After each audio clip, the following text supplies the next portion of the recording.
여러분 안녕하세요. 김포에 살고 있는 30대 유부녀입니다. 시어머님이란 존재가 이렇게 어마무시한 존재인지 제대로 경험하게 됐었는데요. 저처럼 고부 갈등 심한 분들 계실까 싶어서 궁금한 마음에 사연을 보내기로 했어요. 저처럼 고부 갈등으로 고생한 분들에 대한 이야기가 궁금한 마음도 있지만 제 고민거리를 덜어내고 싶은 마음에 사연을 보내게 된 것도 있는데요. 제 이야기를 듣고 조언 한마디씩 남겨주시면 정말 감사하겠습니다. 결혼한 여자라면 고부 갈등을 피해갈 수 없는 거잖아요.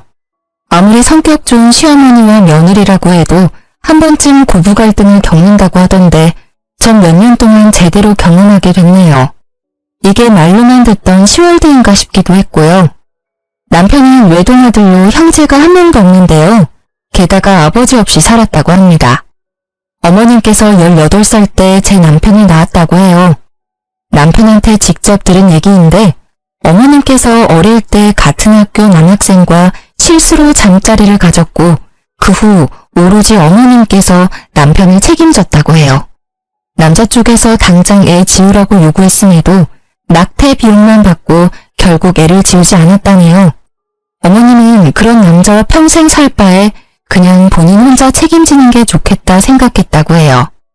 남편은 살면서 아버님을 뵌 적이 없어요. 아버님 쪽에서 남편이 살아있다는 소식을 듣고 한번 만나봤으면 한다고 말했음에도 오히려 남편이 만나고 싶지 않다고 거절한 상태였어요. 남편이 외동아들이라고 해서 엄청 곱게 자랐을 거라 생각했었는데 꼭 그렇지만은 않았어요. 오히려 남편은 의젓하고 참 착한 사람이더라고요. 남편을 보면 어머님도 참 선하고 좋은 분이겠다 싶었거든요. 전 제 시어머님 될 사람을 보고 경악을 금치 못했습니다. 혼자 아들을 키웠다고 볼 수 없을 정도로 굉장히 미인이셨고 남편 누나라고 해도 믿을 정도였어요. 아무리 남편과 18살 차이밖에 나지 않는다고 해도 이렇게 동안일 수 있는 걸까 싶더라고요. 그리고 나이도 다른 어머님들에 비해 많은 편이 아니라서 마인드 자체도 엄청 젊으셨고요. 근데 그런 어머님께선 정말 남편에 대한 애정이 깊으세요. 아무래도 남편을 혼자 키웠기 때문에 그만큼 남편에 대한 사랑이 더 깊을 수밖에 없죠. 그리고 어머님은 남편 없이 혼자 생활한 분이라 아들한테 의지를 많이 하셨고요. 결혼 허락을 받기 위해 어머님을 찾아뵌 날 아주 난리가 아니었어요. 어머님이 결혼 반대를 심하게 하셨거든요. 절 거의 사람 취급을 하지 않을 정도였는데요. 제가 짐승이라도 된 것처럼 말이에요. 나 이 결혼 반대야. 뭐하러 그 힘든 결혼을 하겠다고 그래? 그냥 연애만 해, 연애만. 엄마, 도대체 왜 이 사람이랑 결혼 못하게 반대하는 건데 이유나 들어보자. 그냥 싫어. 너가 결혼하는 거 자체가 싫어. 엄마랑 이렇게 단둘이 살면 될 것을 왜 굳이 결혼하겠다고 그러는데? 결혼 안 하면 죽는 병이라도 있니? 엄마는 이제껏 혼자서 너 키웠는데도 아무런 문제 없었어. 그냥 둘이 연애만 해. 엄마, 이제 나 30도 훌쩍 넘었는데 결혼 안 할 수 없어. 평생 노총각으로 늙어 죽으라고? 나 평생 혼자 살기 싫어. 엄마도 이제 나 다 키웠으니까 다른 남자 만나서 결혼도 좀 하고 그래. 나 평생 엄마 부양할 자신도 없어. 너 이제까지 키워준 엄마한테 할 소리야? 여자 하나 때문에 엄마 버리겠다는 말이잖아. 아들 새끼 키워봤자 다 소용없다는 말 사실이네. 너가 얼마나 여우 같으면 내 착한 아들이 나 버리겠다는 말까지 하니? 엄마, 말 가려서 하세요. 제가 이 사람 좋아서 내가 먼저 결혼하자고 했어. 엄마 자꾸 이런 식으로 막말하고 무작정 결혼 반대하면 나 엄마 안 보고 살 거야. 엄마 허락 안 받고 결혼하겠다고. 어머님은 자기 아들 뺏기는 기분이 든다면서 제가 어떤 사람이든 절대 허락을 해주지 않겠다고 하셨어요. 남편은 무조건 결혼 반대라는 어머님 때문에 화가 나는지 한동안 어머님을 찾아뵙지 않았어요. 어머님은 그동안 남편한테 수백 통 전화를 했는데도 남편은 끝까지 어머님 전화를 받지 않았고요. 남편한테 이모가 5명이나 있는데요. 어머님이 막내라고 합니다. 남편이 자기 자식처럼 많이 보살펴주신 이모님들께서 어머님이 저희 결혼을 무작정 반대하고 있다는 사실을 알게 되셨는데요. 그래서 첫째 이모님이 대표로 나서기로 했어요. 첫째 이모님께서 시어머님과 저, 남편 모두 한자리에 불렀습니다. 최미숙, 너 경찬이 결혼 반대한다며? 도대체 왜 이 결혼 반대하는 건데? 내가 봤을 때 경찬이 여자친구 참 참하고 예의 바른 처자더만. 결혼 반대하는 이유나 좀 들어보자. 내 아들 주기 아까워서 그렇지. 내가 이제까지 애를 어떻게 키워왔는데 내 청춘 다 바쳐 키운 내 새끼야. 너가 키우긴 뭘 키워. 거의 내가 다 키운 거지 뭐. 너 경찬이 낳았을 때 고작 나이가 18살이었어. 그 당시 내 나이는 30살이었고 18살 때 너 사춘기 심하게 왔을 때라서 경찬이 거의 돌보지 않고 놀기 바빴잖아. 그래서 집에 혼자 있는 경찬이 불쌍해서 내가 다 키웠어. 너가 이제까지 경찬이를 위해서 해준 게 뭐가 있다고 결혼 반대하고 지랄이니? 언니, 말 참 섭섭하게 한다. 그래, 언니 말대로 나 경찬이 낳기만 했지 언니가 거의 다 키운 놈이야. 그래도 내 배 아파서 난 내 새끼인데 내가 결혼 반대도 못해? 경찬이 평생 이렇게 너 옆에 끼고 살겠다고? 너 진짜 욕심 과하다. 너 하나 행복하겠다고 아들 행복까지 뺏으면 어쩌자는 거야? 너 그렇게 욕심 많은 상태로 늙으면 추하다는 소리밖에 못 들어. 경찬이가 우리한테도 결혼 허락 받으러 왔을 때 울더라. 너 때문에 힘들다고. 지금 이 여자친구랑 결혼 못하면 평생 후회할 것 같다더라. 그러니까 너 욕심 덜어내고 허락해줘. 내가 봐도 좋은 애 같아. 이모님들 도움 덕분에 저와 남편은 결혼할 수 있었는데요. 결혼 허락을 받는 것부터 순탄치 않았지만 그래도 무사히 결혼할 수 있었어요. 그렇게 남편과 결혼한 뒤로 한동안 별 문제 없이 잘 지내고 있었는데요. 결혼 생활을 하면서 느낀 점 한 가지가 있는데 그건 어머님이 정말 인기가 많다는 거였어요. 아까 말한 그대로 제 시어머님은 다른 어머님들에 비해 젊기도 하고 워낙 미모가 아름다운 분이시라서 항상 주변에 남자가 많았어요. 끼도 엄청 많으신 분이라 남자들이 좋아할 수밖에 없겠더라고요. 결혼하고 나서 어머님이 저한테 마음이 어느 정도 열렸을 때 어머님께서 술김에 저한테 말씀해 주신 게 하나가 있는데요. 어머님께서 제 남편 몰래 만난 남자가 엄청 많았다고 했어요. 아무래도 남편이 학생일 때는 한창 예민할 때니까 엄마가 연애한다고 하면 싫어할 수 있을 거라 생각해서 최대한 연애하는 걸 비밀로 했다고 해요. 어머님이 남편 키울 때 일을 잠깐 쉬신 적이 있었는데 그 당시 사귀고 있던 남자친구가 생활비 전액 다 지원해줄 정도로 능력 좋은 남자들 위주로 만났다네요. 지금은 남편한테 숨기지 않고 연애를 자주 하고 계신답니다. 남자친구가 생길 때마다 명품 선물을 엄청 받아오세요. 저도 살면서 본 적이 없는 비싼 명품 가방을 받아올 때도 있습니다. 그러던 어느 날 어머님이 진지하게 만나고 있는 남자친구가 있다고 하시더라고요. 회사 경영하고 있는 CEO인데 연매출이 어마어마하더라고요. 그 남자친구를 소개해주고 싶다길래 저희 부부는 바로 만나겠다고 했습니다. 아, 안녕하세요. 미숙 씨한테 얘기 많이 들었습니다. 들은 대로 아드님이 너무 잘생기셨네. 그렇죠? 제 아들 저 닮아서 인물이 훤해요. 안녕하세요. 저도 엄마한테 얘기 많이 들었어요. 우리 엄마가 아직 철이 없지만 그래도 착해요. 앞으로 우리 엄마 잘 부탁드립니다. 걱정하지 마세요. 저 말고 우리 미숙 씨 누가 책임지겠습니까? 아, 옆에 계신 분은 그 말로만 듣던 며느님이시구나. 며느님이 미숙 씨보다 더 미인인데? 아, 빈말이라도 감사합니다. 어머님 남자친구께서 제 칭찬을 해주시며 분위기를 띄워줬어요. 특히 남편과 성격이 정말 잘 맞더라고요. 게다가 남자친구분께서 운영하고 있는 회사가 남편이 요즘 관심을 갖고 있는 사업 분야와 관련이 있는 회사라서 말이 정말 잘 통하더라고요. 남편과 저, 어머님의 남자친구 세 사람은 웃으면서 재미있게 대화를 나누고 있는데 어머님 혼자만 표정이 안 좋으셨어요. 그래서 표정이 안 좋은 이유를 물어봤는데요. 어머님, 표정이 안 좋으세요? 어디 불편한 거라도 있으세요? 그러네. 엄마 어디 아파? 아프면 내가 약이라도 사줄까? 내가 얘보다 못생겼어요? 뜬금없는 어머님의 물음에 남편, 어머님의 남자친구, 저 모두 당황했어요. 순간 분위기가 정말 싸해졌습니다. 전 어머님의 물음을 바로 눈치챘습니다. 어머님의 남자친구분께서 제 칭찬을 했던 게 마음에 들지 않았던 거였어요. 그게 무슨 말이에요? 당신 정말 얘가 저보다 이쁜 것 같냐고요. 어떻게 제가 얘보다 못생길 수 있어요? 그것 때문에 표정이 안 좋았던 거였어요? 당연히 우리 미숙 씨가 예쁘죠. 맞아요. 당연히 어머님이 더 아름다우시죠. 그냥 인사치레로 하신 말씀이시니까 너무 신경 쓰지 마세요. 야, 너 지금 이 사람이 너 칭찬 좀 했다고 너무 기고만장하지 마. 엄마, 왜 그래? 오늘 좀 예민한 것 같네? 예민하긴.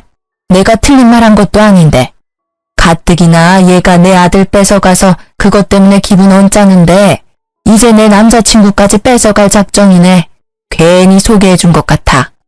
우리 그냥 가요. 얘랑 더 이상 같이 있기 싫어. 어머님 질투가 또 도졌어요. 어머님의 남자친구가 제 칭찬한 게 그렇게 마음에 안 드셨나 봐요. 결국 어머님은 저희 부부를 두고 남자친구만 데리고 나가셨습니다. 너무 황당한 이유로 저한테 무작정 화를 내신 어머님 때문에 어이가 없던 저와 남편은 한참을 멍하니 가만히 앉아만 있었을 정도로 기가 막히더라고요. 그 뒤로 제가 몇 번 전화를 했었는데 어머님이 제 전화를 끝까지 안 받더라고요. 그래서 남편이 어머님 남자친구한테 전화해서 그날 이후 어떻게 됐는지 물어보게 됐는데요. 남자친구분께서 어머님 성격 하나 받아주기 너무 힘들다고 하셨어요. 며느리한테까지 심하게 질투하는 여자 이제까지 살면서 처음 봤다고 해요. 그날 어머님께서 남자친구 되시는 분을 엄청 쥐잡듯이 잡았다고 합니다. 이 나이에 무슨 부귀영화를 누리겠다고 얼굴만 이쁘지 질투 많고 아무것도 없는 여자를 왜 만나고 있었을까 현타가 심하게 와서 남자 쪽에서 헤어지자고 했다네요. 어머님께선 며칠 동안 남자친구를 붙잡기 위해 엄청 애를 썼지만 남자친구는 마음을 돌리지 않았다네요. 그 당시 어머님 남자친구였던 분께서 저희를 만난 날 하나로 헤어지기로 마음먹은 건 아니었다고 해요. 회사 여자 직원과도 연락을 못하게 막았을 정도였다고 합니다. 그래서 그게 쌓이고 쌓이다가 며느리한테까지 질투하는 걸 보고 있는 정 없는 정 모두 떨어져서 헤어지자고 말한 거였다네요. 근데 어머님은 그 이유도 모르고 끝까지 저 때문에 헤어진 줄로만 알고 계십니다. 이때 만나던 남자친구와 헤어지고 난 뒤 언제 그랬냐는 것처럼 다른 남자친구 만나서 연애하셨어요. 저한테 삐져있던 마음도 자연스럽게 풀렸는지 이젠 제 전화도 잘 받으시고 웃음이 많아지셨어요. 어머님이 남자친구 바뀔 때마다 저희한테 소개하고 싶다고 말씀하셨는데 오히려 저희가 거절했어요. 또다시 어머님 질투를 느끼고 싶지 않았거든요. 근데 이보다 더 큰일이 있을까 싶었는데 더한 일이 저희 부부한테 찾아오게 됐어요. 저희 부부는 맞벌이로 생활하고 있어요. 남편은 작은 중소기업에서 일반 사원으로 일하고 있는데 전 나름 유명한 회사에서 차장으로 일하고 있는데요. 그래서 남편과 제 월급이 두세 배는 차이가 나는 편이에요. 그렇다고 남편이 돈을 못 벌진 않아요. 남들보다 연봉이 적은 편이 아닌데요. 근데 어머님은 그게 마음에 들지 않았나 봐요. 아무래도 자기 아들보다 며느리가 사회에서 더 잘 나가는 것처럼 보이니까 자기 아들이 기죽으면 어쩌나 걱정하시는 게 눈에 보였어요. 그리고 같은 여자로서 현재 본인은 집에서 놀기만 하고 모아둔 돈도 많지 않은 반면 며느리는 직장에서 어느 정도 위치가 있고 돈도 잘 버니까 자격지심이 있으셨나 봐요. 처음엔 어머님이 그런 마음을 가지고 있다는 걸 전혀 티내지 않았어요. 근데 제가 연봉이 자꾸 오르고 잘 나가는 것 같으니까 그게 약이 오르셨나 봐요. 근데 정작 남편은 그런 거에 있어서 자격지심 전혀 없고 오히려 절 응원해주고 지지해줍니다. 어머님은 어느 순간부터 저한테 요구하는 게 점점 늘어났어요. 용돈을 달라는 횟수가 늘고 게다가 엄청 큰 액수를 가진 선물도 서슴없이 사달라고 했어요. 희진아, 나 다음 달에 친구들이랑 필리핀에 놀러 가기로 했는데 내가 돈이 부족해서 말이야. 나 100만 원만 줄 수 있니? 네? 100만 원이요? 어머님, 저 지금 그렇게 큰 돈 없어요. 그리고 제가 지난달에 어머님께 50만 원 용돈 드렸잖아요. 야, 그 돈이 아직도 살아있겠니? 내가 일도 하는 사람도 아닌데 고작 50만 원 받았다고 그걸 그대로 모아놨겠냐고. 시엄마한테 100만 원도 주기 아까운 거야? 아까운 게 아니라 지금 어머님께 당장 드릴 100만 원이 없어요. 갑자기 100만 원 달라고 그러시면 어떡해요. 너 돈도 그렇게 잘 버는 애가 고작 100만 원이 없다고 하면 어떡해? 너 그 많은 월급 도대체 어디에 쓰는 거니? 아니면 있으면서 없는 척이라도 하는 거야? 돈 있으면 있는 대로 저축해요. 월급도 받으면 절반 이상 무조건 저축하고요. 한 달에 쓸 생활비만 딱 빼놓고 무조건 저축하는 습관이 있거든요. 그래서 여윳돈이 없어요. 정말이야? 너 지난번에 친정집에 이것저것 사다 주는 것 같던데? 그럼 그건 뭔데? 친정엄마가 최근에 몸이 너무 안 좋아지셨거든요. 그래서 홍삼 한약 맞춰준 게 전부예요. 저 우리 친정집에만 이것저것 해주지 않아요. 오히려 해줬으면 어머님께 더 해드렸어요. 지난번에 50만 원 드린 거 말고도 자주 용돈 드리잖아요. 작년 이모님들이랑 여행 가신다길래 500만 원 용돈까지 드렸잖아요. 근데 제가 이제껏 어머님께 해드린 게 없고 친정 부모님한테 해드렸다고만 말씀하시면 섭섭해요, 정말. 그러지 말고 100만 원만 좀 줘봐. 나 이미 애들이랑 필리핀 놀러 가기로 약속했단 말이야. 아, 제발.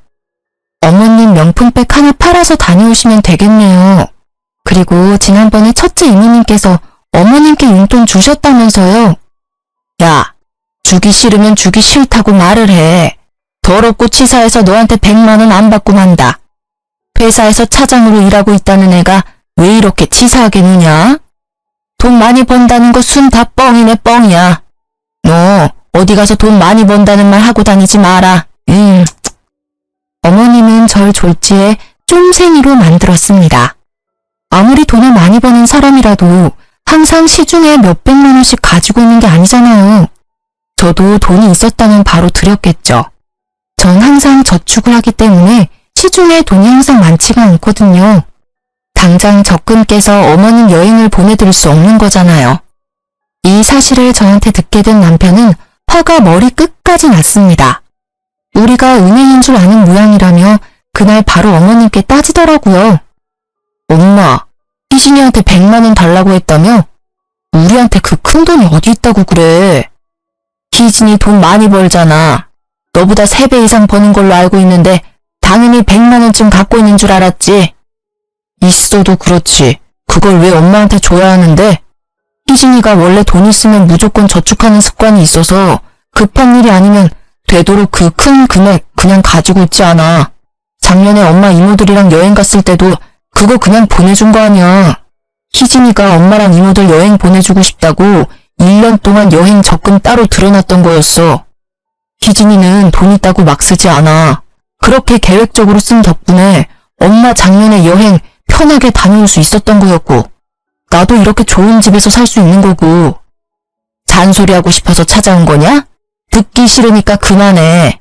그냥 엄마한테 돈 주기 싫다고 말하면 되는 걸 요란하게 말하네. 끝까지 내 말 못 알아듣네? 그 뜻이 아니라고 분명히 말했지. 용돈 한 번 받기 더럽게 힘드네. 제 좋은 회사 들어갔다는 거 다 순뻥인 것 같아. 저런 애가 어떻게 좋은 회사에 들어갈 수 있었겠어? 혹시 몸 팔아서 그 회사에 입사한 거 아니야? 내가 봤을 때 분명 그랬을 것 같아. 그렇지 않고서야 저런 애를 뭐하러 뽑았겠어? 어머님, 그게 무슨 말씀이세요? 제가 몸 팔아서 회사 입사했다니요. 말씀이 너무 지나치세요. 엄마, 말 가려서 못해? 못 배운 사람처럼 그게 무슨 말이야. 당장 이 사람한테 사과해. 어떻게 그런 말을 아무렇지 않게 할 수가 있어? 엄마가 그런 소리 들으면 어떨 것 같은데. 아, 당장 사과해. 내가 뭘 그렇게 잘못했니? 그 정도로 얘가 너무 쪼잔하니까 한 말이지. 그렇게까지 화낼 필요는 없잖아. 엄마, 아무리 그래도 그렇지 며느리한테 그런 말을 하는 사람이 어딨어? 입장을 바꿔서 생각을 해보라고. 만약 이모들이 엄마한테 그런 말 했으면 엄마도 엄청 난리쳤을 게 분명하잖아. 난생 처음으로 전 어머님께 큰 소리를 내고 말았습니다. 남편도 정말 무섭게 화를 냈었고요. 두 사람이 이렇게 화를 내면서 달려드니까 어머님은 처음으로 당황한 모습을 보이셨어요. 본인이 한 말이지만 본인도 선을 넘었다는 것을 인지했는지 결국 마지못해 사과하시더라고요. 이날 사건 이후로 한동안 어머님과 대면대면하며 지냈어요. 사실 제가 크게 상처를 받았었거든요. 어머님도 본인이 잘못한 걸 알고 있지만 자존심이 있어서 제가 먼저 연락하지 않으면 먼저 연락하거나 그러진 않으시더라고요. 한참 지난 후에 어머님이 이모님들과 단체로 건강검진을 받은 적이 있었는데요.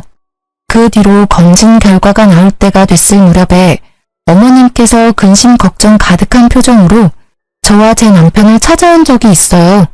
살면서 어머님의 그런 표정을 본 적이 없기 때문에 저희는 당연히 걱정됐죠. 어머님, 무슨 일 있으세요? 얘들아, 나 유방암이란다. 지난번에 너희 이모들이랑 같이 건강검진 받은 거 알고 있지? 나만 유방암이래. 어쩌면 좋니? 네? 유방암이라고요? 그럼 당장 치료 받으셔야죠. 왜 그걸 지금 말씀하세요? 돈이 있어야 수술을 하지. 희진아, 혹시 돈 있으면 내 수술비 빌려줄 수 있니? 내가 수술 받을 돈이 없어서. 당연히 드려야죠. 자기야, 지금 당장 어머님 모시고 병원에 가. 주말도 입원 가능하겠지? 아니야, 이모가 같이 가준다고 했어. 내 통장으로 입금만 미리 해주면 우리가 알아서 할게. 너무 걱정 마. 그래도 우리가 같이 가는 게 마음 편한데. 아니야, 너희들이 있으면 내가 마음이 안 편해서 그래. 내가 수술받고 난 뒤에 좀 괜찮아지면 그때 병원으로 부르든지 할게. 알았지? 어머님은 우리가 병원에 같이 있으면 오히려 불편하다고 끝까지 다음에 오라고 하셨습니다. 이모님이 같이 가신다는 말에 그 말만 믿고 저희는 기다리고 있었는데요. 그런데 분명 수술받은 날짜가 한참 지났음에도 어머님이나 이모님들께서 전화가 없으시길래 잘못된 일이라도 있는 걸까 걱정되는 마음에 그대로 어머님께 바로 전화했습니다. 근데 어머님이 전화를 받지 않았어요. 그래서 어머님과 같이 병원에 같이 있기로 한 첫째 이모님께 바로 전화했었는데요. 희진이니? 오랜만이네. 안녕하세요, 이모님. 어머님 수술은 잘 받으셨어요? 연락이 없길래 무슨 일 있는 건가 걱정돼서 연락드렸어요. 어? 수술이라니? 너희 시엄마 수술 받은 적 없는데? 수술 받는다고 했어? 지난달에 어머님이랑 이모님들 다 같이 건강검진 받으셨잖아요. 그때 유방암 진단 받으셨다고 당장 수술 받아야 한다면서 저한테 수술비 받으셨거든요. 제가 같이 간다고 하니까 첫째 이모님께서 같이 가주기로 했다고 같이 갈 필요 없다고 하셨는데. 무슨 소리야. 걔 완전 건강하다고 결과 받았었는데. 얘 어제 나랑 통화 한번 했었거든? 어제 술 마시고 노래방까지 갔던데 아주 이 계집애 너한테 수술한다고 뻥치고 그 돈으로 이제까지 실컷 놀았나 보네. 네? 유방암이라고 당장 수술받아야 한다고 하셨는데. 유방암은 무슨 개뿔. 내가 진짜 답답하다 답답해. 그런 일이 있었으면 나한테 먼저 연락해서 물어보지. 너도 바보같이 그걸 다 믿고 그대로 돈 줬어? 일단 알겠어. 내가 너 시엄마한테 모른 척하고 전화해서 자리 한번 마련해 볼게. 일단 너도 가만히 있어봐. 첫째 이모님은 말씀으로는 저희 어머님은 완전 건강하다고 합니다.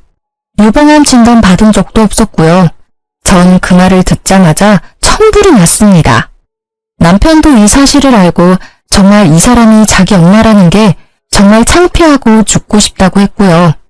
다행히 첫째 이모님께서 어머님과 만날 수 있도록 자리를 마련해 주셨어요.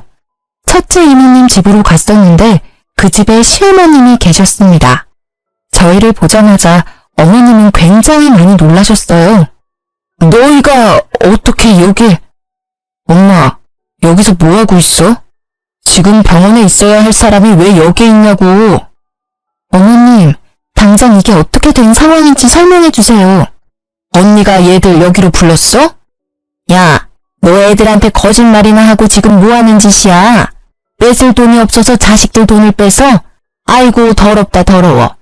자식들 돈으로 노래방, 술집 이런 곳이나 다니고 참나. 엄마, 당장 설명해. 유방암 걸렸다고 당장 치료받아야 한다며. 근데 왜 여기서 이러고 있냐고. 그래, 나 수술 안 했다. 돈 갖고 싶어서 그랬어. 너희가 하도 용돈 안 주길래 돈 받고 싶어서 거짓말 좀 했어. 그럼 솔직하게 말하지. 엄마가 이번에 수술 받는다고 가져간 돈만 500만 원이야. 그 돈이 큰 돈인 줄은 알고 있어? 돈이 필요하면 솔직하게 말하지.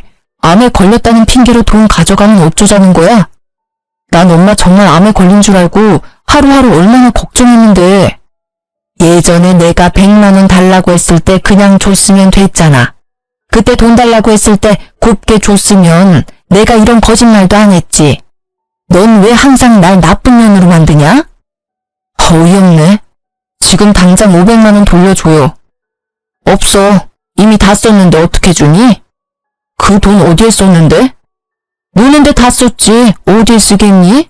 남편이 카드 내역서 등 모두 확인한다며 꼬치꼬치 캐물은 결과 어머님이 돈을 쓴 행방에 대해 알게 됐어요. 어머님은 저한테 받아간 500만 원을 모두 남자한테 올인했다고 하는데요. 어머님께서 친구들과 함께한 노래방에 갔다고 해요. 드라마나 영화에서 쉽게 볼 수 있는 노래방에서 선수 그런 일을 하는 남자를 만났다고 합니다.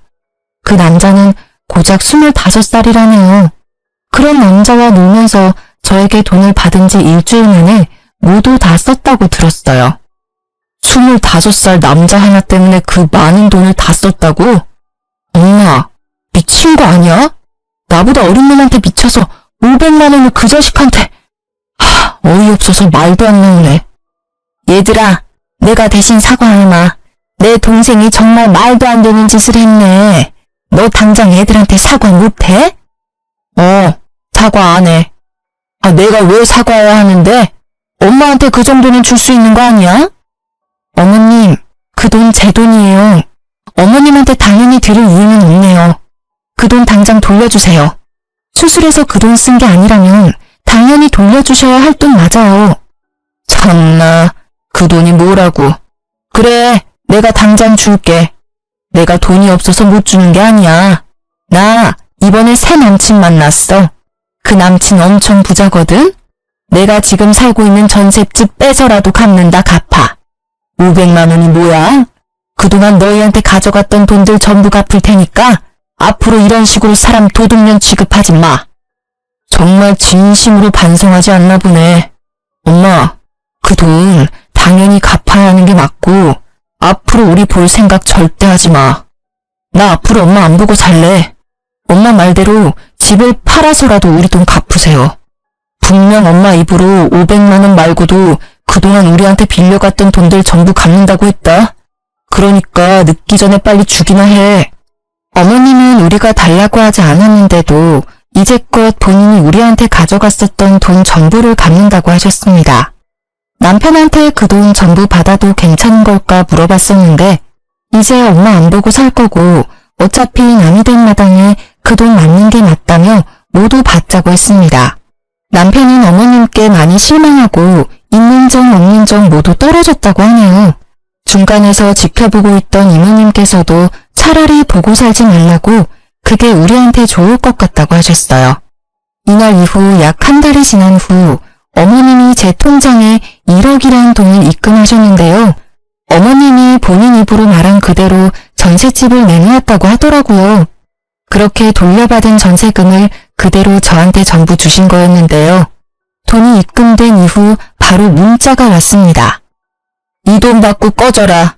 앞으로 어디 가서 내 며느리 아들이라고 말하고 다니지 말거라. 너희 말대로 우리 앞으로 보고 살지 말자.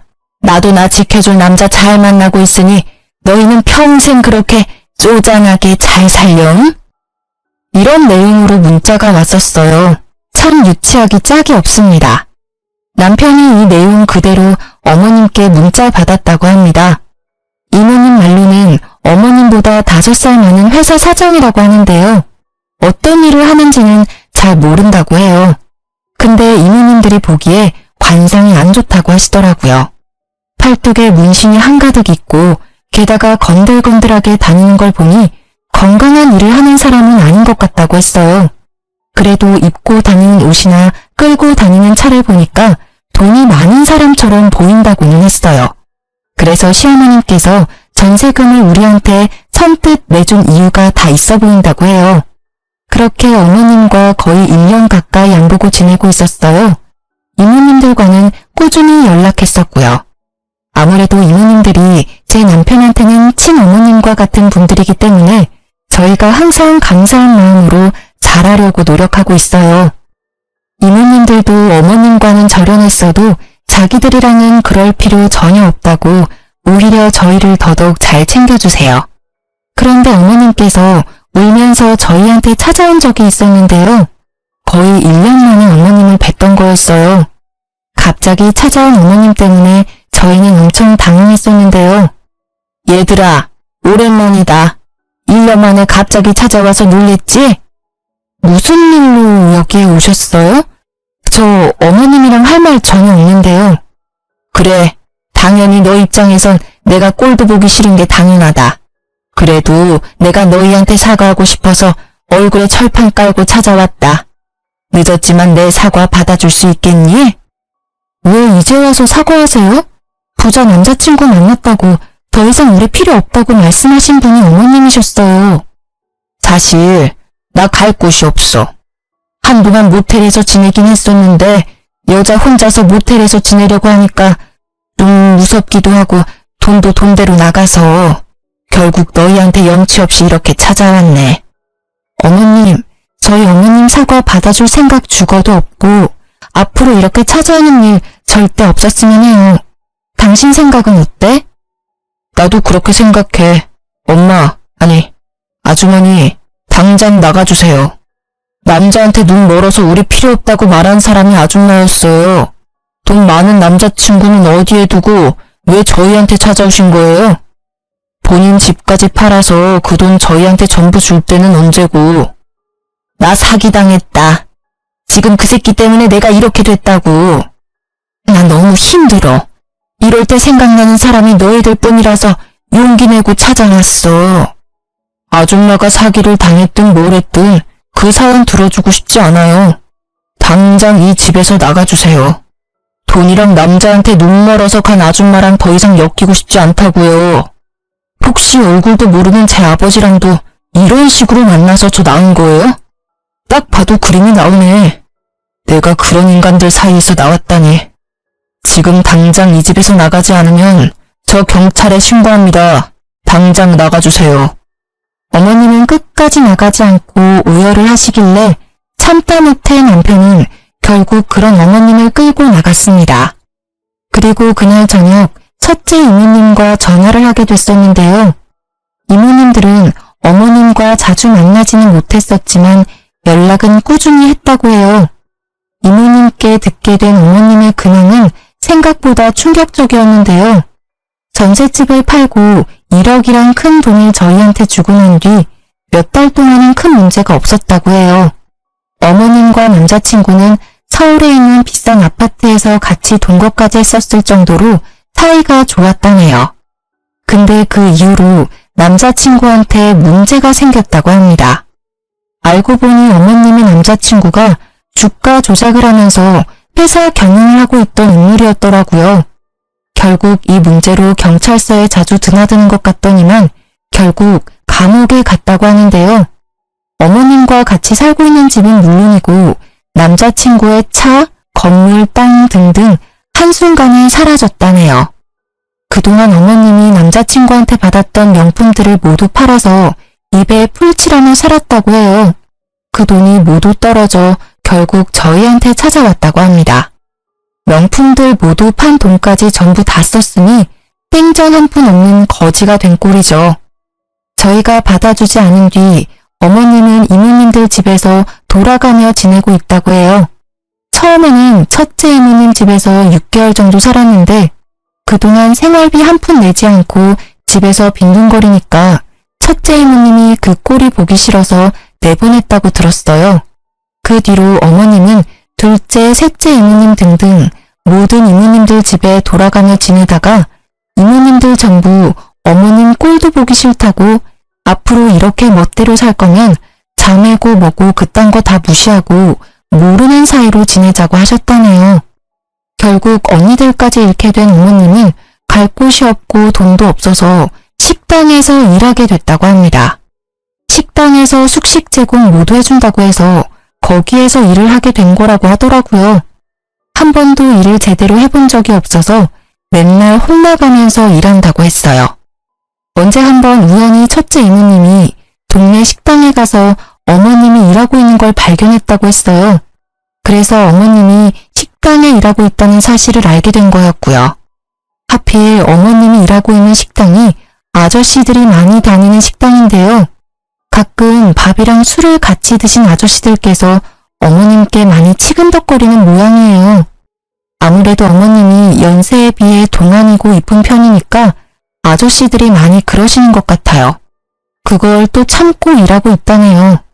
그 뒤로 어머님께선 절 따로 만나고 싶다고 연락하셨어요. 남편은 어머님한테 연락 오면 절대 받지 말고 만나지도 말라고 경고했었지만 그래도 마지막으로 딱 한 번 만나보기로 했어요. 그렇게 어머님과 카페에서 만났었는데요. 오랜만에 어머님을 뵀던 거였는데 살이 엄청 빠지셨고 어디 아픈 사람처럼 보였어요. 오랜만이다. 안 나올 줄 알았는데 이렇게 나와줘서 정말 고마워. 마지막이라 생각하고 나왔어요. 무슨 일로 만나자고 하신 거예요? 그게 아니라 너가 내 말을 믿을지는 모르겠지만 내가 정말로 암 판정을 받았어. 유방암 2기 정도라고 하는데 지금 당장 수술이 필요하다고 하더라고. 근데 너도 알다시피 내가 돈이 하나도 없어.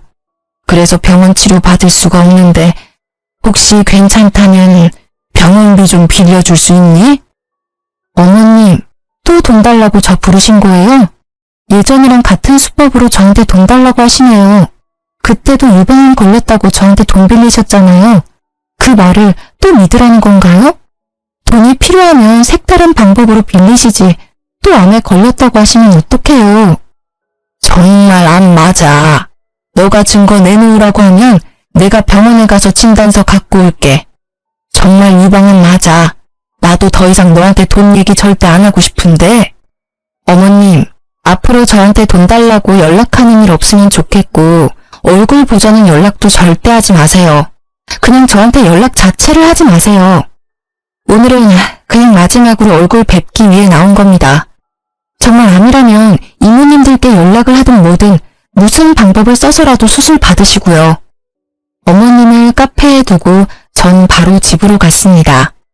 남편한테 어머님이 암에 걸렸다고 하시는데 돈 줄 거냐고 물어봤더니 절대 안 준다고 하네요.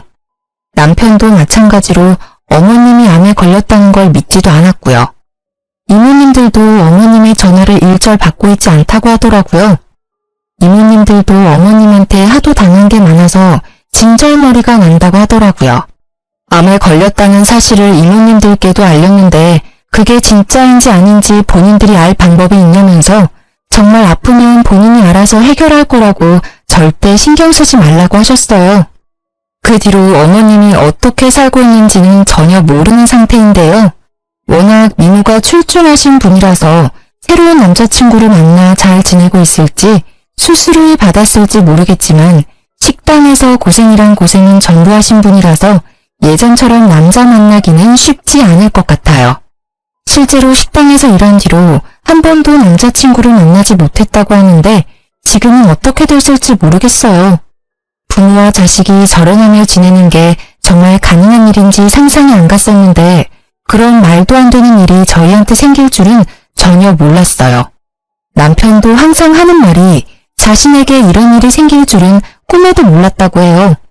이모님들과 명절 때마다 만나 뵙고 있는데 만날 때마다 저희한테 항상 하시는 말씀이 부모 하나 잘못 만나서 이게 무슨 고생이냐면서 항상 저희를 안쓰럽게 바라보세요. 남편은 그런 이모님들은 엄마라 생각하고 살겠다며 말하고요. 저도 남편처럼 이모님들이 제 시어머님이라 생각하고 최선을 다해 잘하고 있습니다. 이모님들도 여전히 절 많이 이뻐하시고요. 사람은 욕심이 끝도 없다고 하는데 욕심이 너무 과하면 결국 화를 부르는 것 같아요. 저도 이번 일 계기로 욕심을 적당히 부리며 살아야 되겠다는 다짐을 하게 됐습니다. 그리고 최근에 저희 부부한테 좋은 일이 생겼는데요. 제가 얼마 전 임신하게 됐다는 거예요. 이제 한 달 조금 넘은 상태라 한창 조심해야 할 때입니다. 예전에 임신하고 싶어서 엄청 노력했었는데 임신이 안 됐었거든요. 근데 요즘 몸과 마음이 다 편해서 그런지 임신이 바로 돼버렸어요. 그리고 남편도 회사에서 일을 잘한 덕분에 연봉도 쑥쑥 올랐고 조만간 승진도 가능하지 않을까 싶어요. 그리고 저희는 아기가 생긴 김에 조금 더 넓은 집으로 곧 이사할 예정이에요. 요즘 좋은 일이 차례대로 진행되고 있어 정말 행복해요. 어머님과 그런 일이 있게 된 건 정말 안타까운 일이지만 그 일이 해결된 이후로부터는 저희 부부에게 좋은 일만 가득 생겼습니다. 고부 갈등은 살면서 해결할 수 없는 숙제라고 하잖아요. 결혼하기 전까지 크게 와닿는 부분이 전혀 없었는데 이번 일을 통해서 그 말이 정말 맞다는 것을 제대로 경험했습니다. 전 딸 같은 며느리, 친정엄마 같은 시어머님, 그런 말 절대 믿지 않습니다. 저와 마찬가지로 유부녀라면 다들 믿지 않으실 거예요. 시집간 친구들도 현재 고부 갈등으로 엄청 고생하고 있어요. 그 친구들이 하는 말이 제가 정말 부럽다고 합니다. 시어머니 때문에 받을 스트레스를 이제 더 이상 받지 않아서 좋겠다면서요. 남편이 어머님을 평생 보지 않는다는 사실이 마음 아프지만 그렇게 철없는 어머님과 평생 살면서 고통스러울 바에 안 보고 사는 게 좋지 않을까 싶어요. 전 이제 앞으로 죄책감 이런 감정 느끼지 않고 제 아이와 남편에게 집중하면서 행복하게 잘 살아보려고 합니다. 지금까지 저의 길고 답답한 사연을 들어주신 분들께 감사하다는 말씀 드리고 싶어요. 저처럼 고부 갈등을 제대로 겪고 있는 분들께 힘내라는 말씀 전하고 싶어요. 그리고 우리나라 며느리들 항상 힘내고 기죽지 않았으면 좋겠다는 말 전하고 싶습니다.